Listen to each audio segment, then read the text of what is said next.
Hello everyone, my name is Brian P. Easton, and I am the author of the Autobiography of a Werewolf Hunter series, wishing you a hearty Yuletide and welcome to the Werewolf Bar.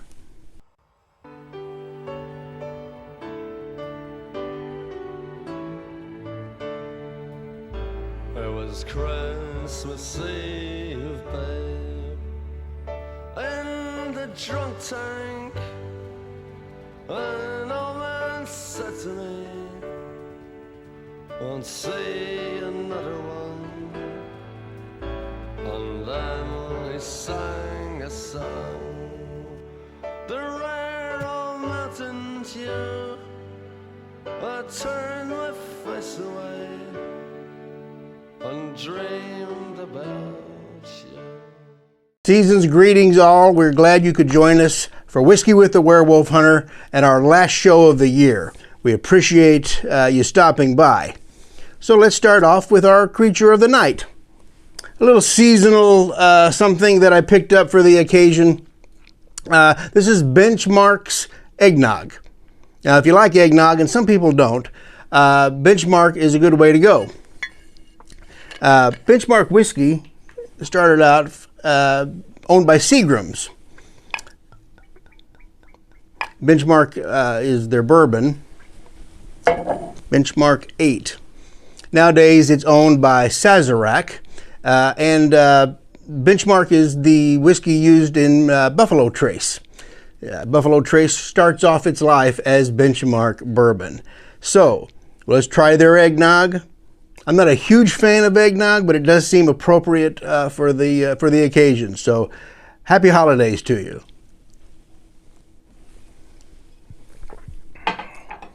Yes, sir, that is eggnog, all right. Now, it's only 30 proof. So if you stack it against straight whiskey, of course, it doesn't compare. But 15% alcohol, eggnog will give you a kick in the pants at a party if you're so inclined. And like I said, if you like eggnog, you could do much worse than the Benchmark brand. So let me give you an update now on the goings-on around here. The audio book for Legends of the Werewolf Hunter, Book 1, Anthology as narrated by Basil Sands, is available for pre-order still and is slated to be live on Tuesday, on the 17th. That's just this coming Tuesday.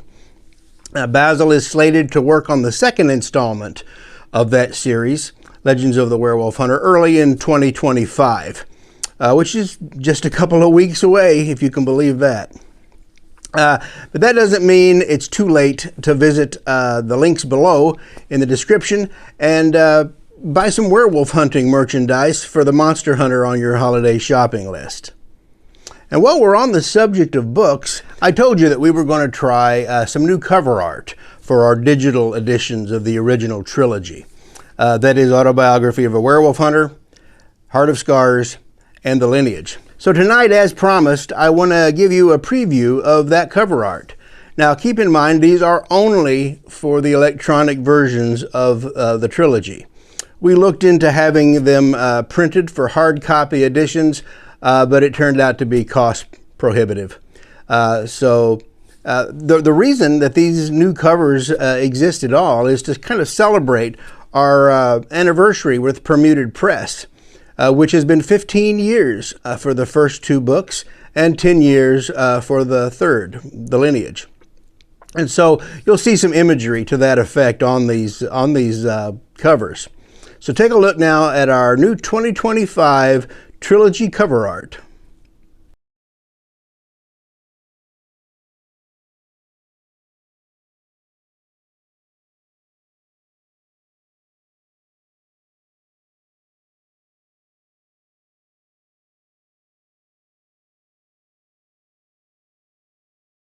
And the plan is to use these throughout the coming year and then go back to the original covers in 2026. Anyway, I think they look great, and I hope you will enjoy them as well.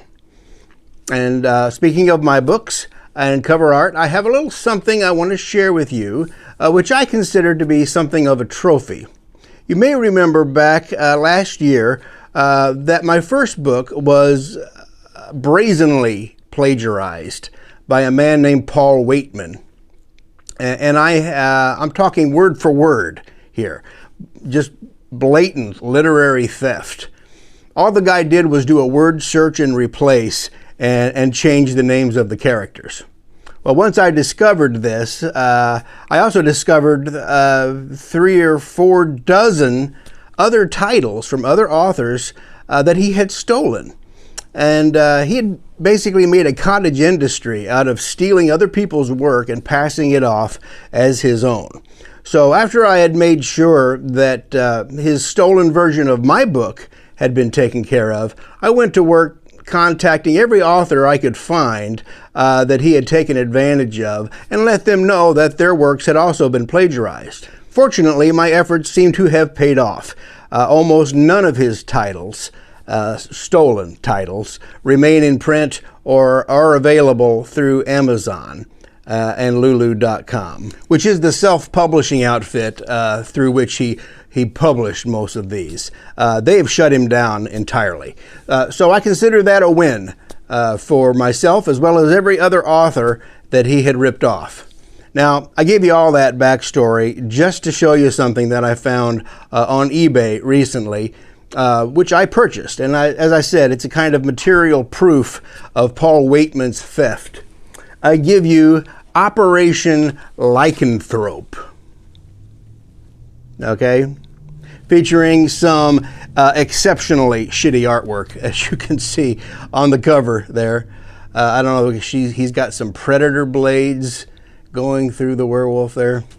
Anyway, that artwork goes unattributed, and I think that's probably for the best. I don't think even Paul wants to take credit for that. And then I guess he also did the layout for the book, because every page is formatted like this.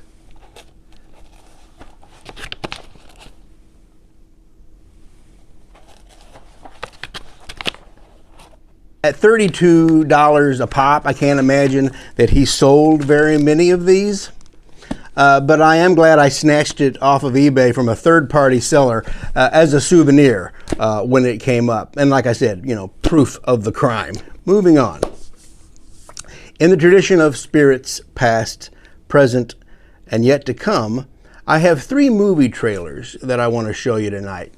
The first from 5 years ago, the next from this very month and year, and the last coming in 2025.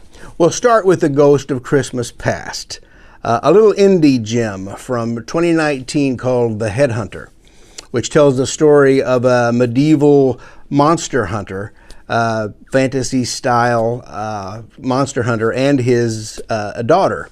Now, you can count the players in this movie on one hand and still have some fingers left over. And having so few actors or roles in a film can be a tough act to pull off. But The Headhunter does just that. Let's take a look.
So I've watched this movie a couple of times, and as much as I liked it after the second watch, I liked it even more.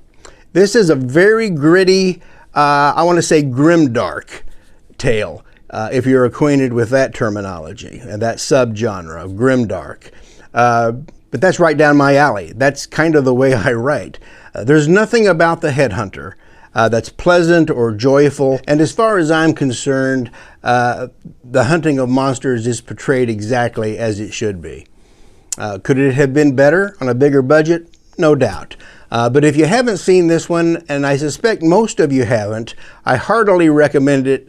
And if I was a movie critic, I'd give it 4 out of 5 silver bullets. Now for The Ghost of Christmas Present, which goes by the name Werewolves, starring Frank Grillo as a man named Wesley, the principal protagonist. Now the story tells of a supermoon event that turned humans with a certain gene mutation into werewolves the year before.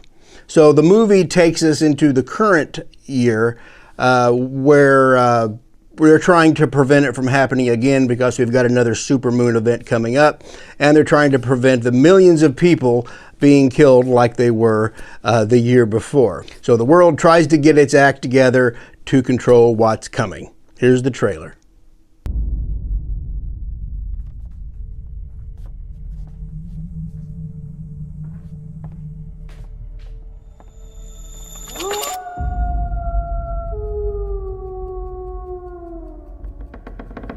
Mom?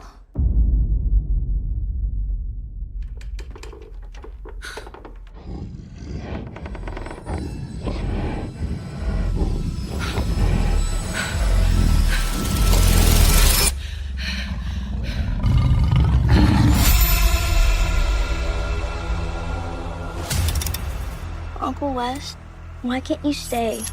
They need me to help them try and stop this. We're the only family we have left. We got this. Cody! What are you doing, man? You should kill somebody. We are all soldiers now. Tonight, when that sun sets, it's gonna be every man for himself. We have a 9-hour window to test and report our findings. We hope to see if this mutation can be blocked. Let's go over the rules. Don't open the door for anyone. Don't hesitate for a second. Hoorah! Hoorah! Hoorah! Good luck tonight. Canopy retraction commencing.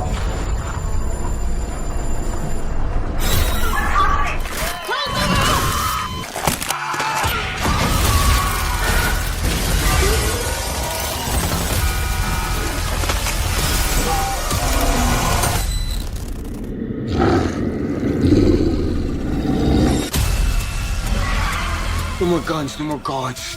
Those things are coming for us.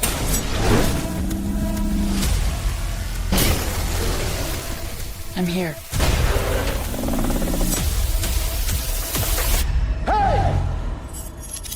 Bite me!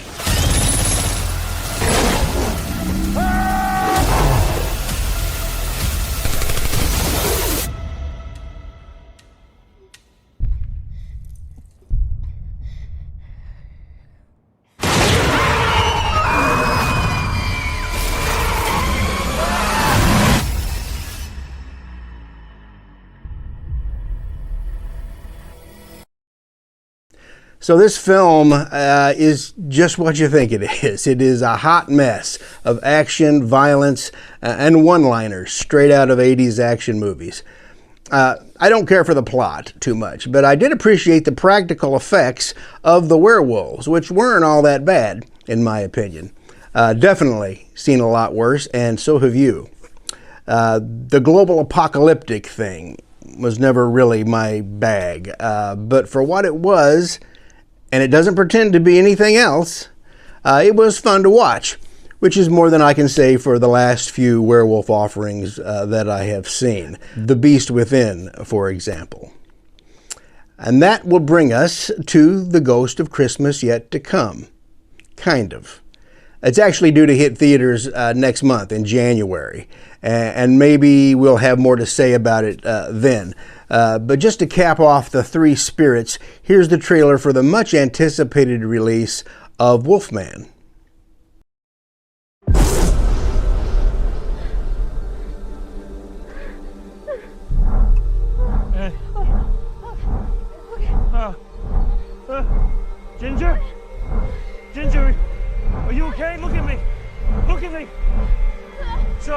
hurt? Are you hurt? Are you okay? Hey, we gotta get out of this thing. Hey, no. Don't move. Climb up through the window right there. You can do it. You'll be okay. You okay?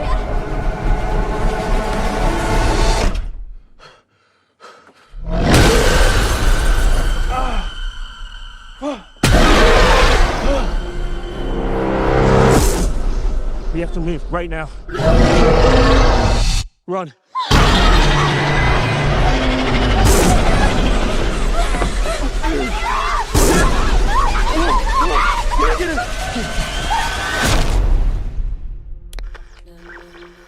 Hello? Can anyone hear me? Hello? We were in an accident. Daddy, are we gonna die? No, it's my job to protect you.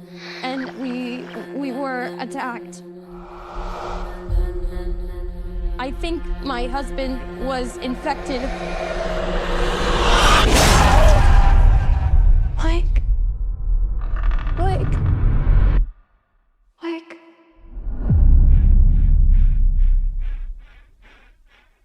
Daddy. Daddy. What's wrong with Daddy? He got sick. What is happening to me?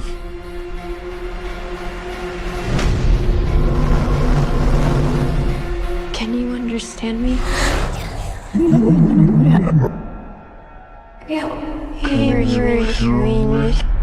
You're scaring me.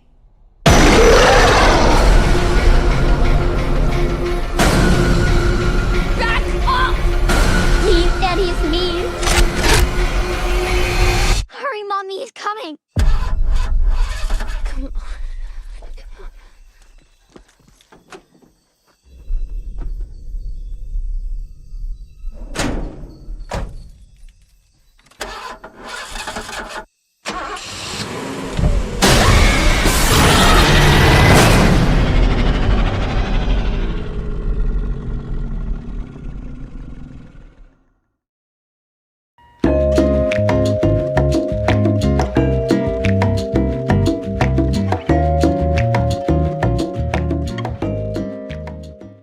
So it looks like this time the werewolf curse is spread through some sort of biological agent. The characters reference a disease or an infection, as I recall. The cinematography looks moody enough to stand with the old Universal favorites. And it's got some decently cast roles in it. But something tells me, actually a lot of things tell me, that this is going to be another flop on the Universal front. I guess what bothers me more than what I saw in the trailer is what I didn't see in the trailer, and that is a good look at the creature himself. Because what makes matters worse about this, I mean, I don't mind not seeing the creature in the trailer. You know, I understand you don't want to give everything away. But what makes it worse about this is that a few months ago, there was a video released of someone promoting the movie dressed in an absolutely comically ridiculous costume that looked more like a feral old man than any werewolf you might imagine. I understand that the costume was supposed to be a prototype, but man, I can't imagine anything remotely looking like that being very impressive.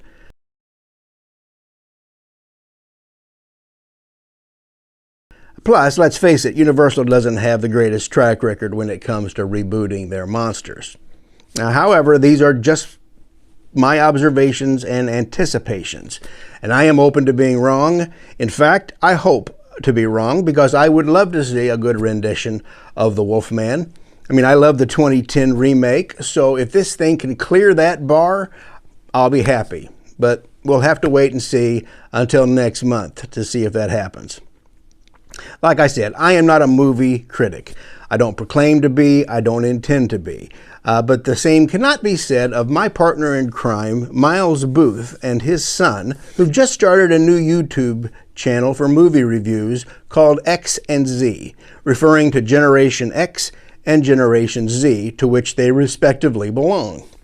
It's a great idea. for a father and son project. And so tonight, I want to share their initial offering, which is a review of the 2015 Robert Eggers film, The Witch. As you know, Nosferatu from Eggers is scheduled to hit theaters on Christmas Day. But The Witch was his directorial debut and an important movie in its own right. So enough said about that. Let's take a look at the premiere episode of X and Z as they review The Witch. This is X and Z Horror Movie Reviews, and tonight we're reviewing Robert Eggers' The Witch. The Witch is a story about a Puritan family from England who's come to the United States, and they're living in a town, but they're not digging it, so they move to the wilderness, of course, and that's where they encounter the namesake of the movie. The Witch. Exactly. I'm X with your Gen X perspective. I'm Z with your Gen Z perspective. And we're going to just jump right into it with an overview. The family moves to the wilderness. You got a father played by Ralph Ineson. You got a mother played by Katie Dickey. You got a teenage daughter played by Anya Taylor-Joy. You got a teenage son played by Harvey Scrimshaw. You got two other little kids. And you got a baby. You got a baby. Well, sure. 5 minutes. Forgot about that baby. Okay, so, and there's a baby. And of course, there's a witch. So, the family moves to the wilderness. They're having a hard time, as people tend to do in the 1600s. And in addition to it being hard to grow their crops and evidently to chop enough firewood, they are besieged by a witch, and she's not going to treat them well. Now, this family's going to go through a very intense process of breaking down. And Robert Eggers does an amazing job giving us a somber film that takes us step by step into this breakdown until the very end, where we get a conclusion. Not exactly what I was expecting from the beginning. So, there are a lot of things to like about this movie. Okay, I'm going to start off with cinematography. It's amazing. Okay, Eggers does a great job making the forest as much of a character as the characters. And he provides this really claustrophobic, really haunting atmosphere for this movie to take place in. He really does set the mood well, doesn't he? I mean, it's an excellent portrayal. He does. It really is. Yep. In addition to that, something that he's famous for as a director, because he's using the same technique in Nosferatu, which is coming up, and we'll talk more about that. He uses candlelight to light the scenes, especially inside the cabin, and it does a really amazing quality. It goes a long way. It does. It really does. Mm-hmm. I liked The Witch in particular. Mm-hmm. I loved the creep factor. It was perfect. I've never seen a creepier witch. You really don't expect it. This whole movie is full of surprises, actually, including the animals, which we'll get to later on. You don't see much of the witch, which is a little unfortunate, but it is great. It does a really good effect because it makes it scarier. She is not your Humpty Dumpty, nice witch. She is out to get you, and she is into black magic. So Eggers chose to show her less than more, and we get some very shadowed looks at just different views of, say, her back or her shoulder or something like that, and it has this ultra creepy effect. We also get to see several different ages of her. We see her as maybe not middle-aged, but maybe a little older. We see her as a younger woman, and then we see her as an old hag. And wow, all of these ages just make a huge impact because this is a witch that, like you said, is using black magic, and it shows. Yes, she does not have any definitive character. You don't know what her true form, I'll use that term, loosely. You never see what she actually is. So she could be far from human, but she's taking on that form. Yeah, exactly. Including one of the things that you brought up, an animal. Tell about the rabbit. Oh my, the rabbit. So, if you crawl deep into the forest of I don't know where, you'll find the creepiest rabbit. And they did that. This rabbit is downright creepy. I would not go anywhere near it. And it portrays the witch really well. She uses it to lure people, including Caleb, a character that we'll talk more about later, to her cabin or house. It's not exactly clear.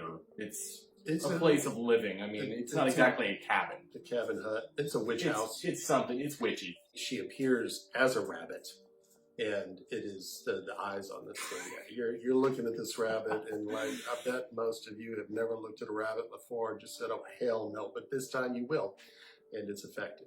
The other star in the animal cast is, of course, Black Phillip. Black Phillip does a great job. He could narrate your book. He'd do a great job. As it turns out, yeah, he kind of could. The cost may be high. The cost will be high. Anyhow, but this goat that they chose is perfect. I mean, you talk about an evil-looking thing. You might have to strike a deal with him. It's bad. It's bad. I really liked that the movie doesn't depend on just the witch to do all of the evil doing. The family does a really great job at breaking themselves down, too. The betrayal, the mental health decline on all accounts. For each character. Yeah. Every character. It is beautiful to watch. It's a little disturbing. It's not, like I said, it's not what you expect. This movie is not happy. It is not, you're not going into it, like, you're not going to feel good walking out of that theater. It's not a happy film. I think that there was a lot of devotion to playing the characters as they needed to be played. This is definitely not a happy film. You're not going to come out of this one feeling good, but you will come out of this one being appropriately haunted and feeling like you just saw some witchery going on. Things that we didn't like about the movie. There aren't many, but there are a few. One of the things was, going back to those character portrayals, some of the characters were called upon to play roles that were harsh. You want to talk more about that? Yeah.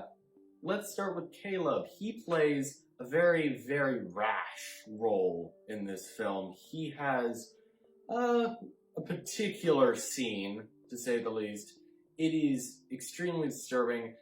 I'm not sure he was quite old enough to comprehend that scene in all of its glory. He comprehended it. He did a scary as hell job of playing. He did a really great job, but really what I'm saying is I'm not sure he really understands the gravity of that scene.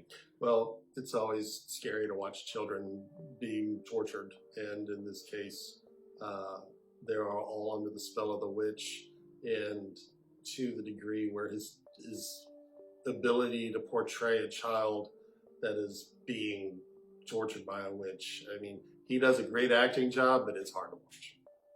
It truly is. And on top of that, the twins, the two small children, they're also in the room in this scene where he's being possessed, and they start mimicking him almost identically, and it is disturbing to watch. You've got three young children doing terrible, terrible things.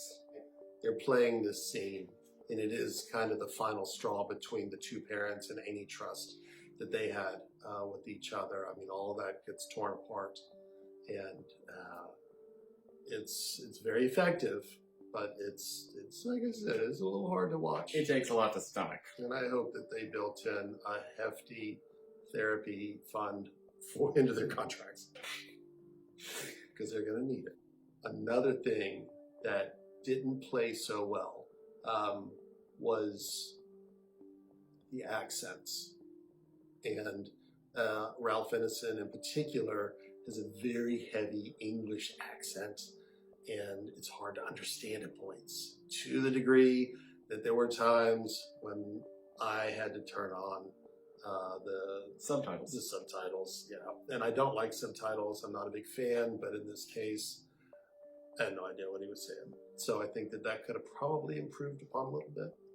Right, they actually speak Old English the entire movie. Yep. It's not modernized in any way or form. Right. It makes it a little hard to understand. And yes, it's period correct, and it's very effective. You know, one of my big dislikes with modern movies that try to depict older times is when they're using modern slang or modern phrases, and you're just thinking, wow, that they didn't do any research at all. Robert Eggers did his research. Right, at the end of the film, he notes that each event and each scene is based on historical accuracy, or, you know, stories and or newspaper accounts, judicial records, in addition to folklore. Yeah, no, he made every effort and succeeded in making this a seriously historically correct film. The one scene which does concern the baby, it's in the beginning of the movie, and it's our first sight of the witch, and there's a scene where she's going to take flight. And instead of using any kind of special effects or wire work, he goes to this symbolic kind of out of focus scene of her. And I just felt like out of all the scenes in the movie, that one didn't work. It didn't work for me. What do you think about that one? Honestly, until you told me about it, I hadn't actually seen the scene that you're talking about. I didn't even notice it. It was so unfocused. I didn't even notice she was even taking flight. Okay. All right. So. All right. Well, maybe they needed to do a little bit something different for that scene. I feel like there's a lot of things they could have done. They corrected this in the very last scene of the movie, and then there's no question about what's happening there. Something that I didn't really like about the film was a certain plot device, that being of the Silver Cup. The Silver Cup was the mother's, and one day it just disappears out of nowhere. She starts to blame the daughter, Thomasin, for taking it or misplacing it, even though she had not. And eventually it comes to fruition that the father had done something with it, but allowed the mother to blame Thomasin. So it creates a rift between all of them, between the mother and the father, and between the mother and the daughter, and the father and the daughter. It's a lot of discord between them all. And in the end, it really doesn't matter at all. Yeah, there's not a lot of payoff with the cup. It's one of those things where it plays a role and then out it goes. So, and sometimes, you know, movies have that sort of thing. And I get the part where I think Robert Eggers wanted to throw a little surprise twist in the end, and he achieves that. And so this was kind of a red herring in that regard. But at the same time, you know, it might have been a little bit less distracting if there had been multiple plot devices used to create that distrust between the characters. You know, it's kind of going down one of the roads that I frequently go down as far as directors who are also writing their own scripts. And I think the directors have a very strong visual idea of what they want to do, and I think they understand what they want their characters to be. But one of their weaknesses seems to be plotting and follow through, and this happens frequently. And I see this because I'm a writer, and so call me, definitely. Was there anything else that jarred you or jumped out? Nothing that really comes to mind. Okay, all right. Everything else I really kind of liked. Both of us can say we really liked this film. We did enjoy it. We're reviewing this film because Robert Eggers has another film, a rather big one, coming out at the end of December this month on Christmas Day, Nosferatu. Yes. And we are very excited, the both of us, to see it. Yes. We'll be reviewing that. But before that, we're going to review a few other films, vampires included, beforehand. Yep. So we'll include a couple of other Robert Eggers films, so that we have a good grasp on what we think he's going to do with Nosferatu. We'll throw in a couple of vampire movies, because, you know, you got to keep the theme. And that's where December looks like it's headed. So, until then, I'm X. I'm Z. This is our review of Robert Eggers' The Witch, and we thank you for watching.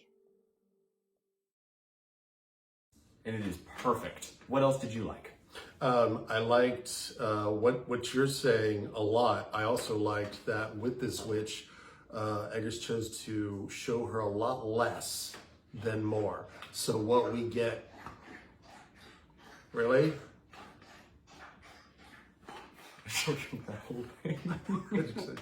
2 hours later. But that's one of the things that we liked. We should have put that in the beginning. All right, we're moving on. All right, another thing that I didn't like was one scene in particular that... Dogs take place, evidently. Cut it out. Well, it's a busy morning. Oh, Monday. Yeah, definitely. And Well, Robert Eggers. No. okay. No.